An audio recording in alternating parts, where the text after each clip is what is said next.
আসসালামু আলাইকুম। সম্মানটা পরিবার থেকে প্রথমে আসা উচিত। পরিবারের মানুষ যদি সম্মান না করে, তাহলে বাইরের দুনিয়া আপনাকে সম্মানের চোখে দেখবে না। ছোট্ট একটা স্টোরি বলবো আপনাদেরকে। একজন ছেলে তার লেখাপড়া বাদ দিয়ে মাঠে ক্রিকেট খেলছিলেন। এমন একটা সময় তার বাবা ঠিক পেলেন যে তার ছেলে লেখাপড়া বাদ দিয়ে মাঠে ক্রিকেট খেলছে।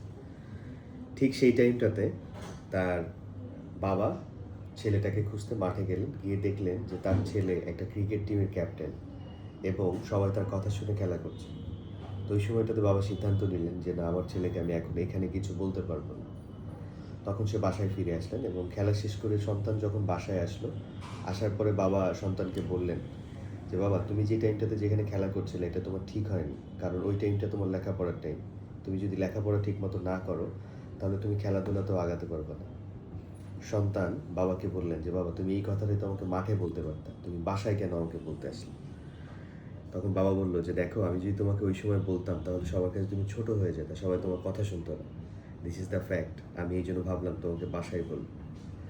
তো কথা হচ্ছে যে আপনি আপনার সন্তানকে যদি সম্মান না করতে পারেন, তাহলে পৃথিবীর কেউ কখনো তাকে সম্মানের চোখে দেখবে না।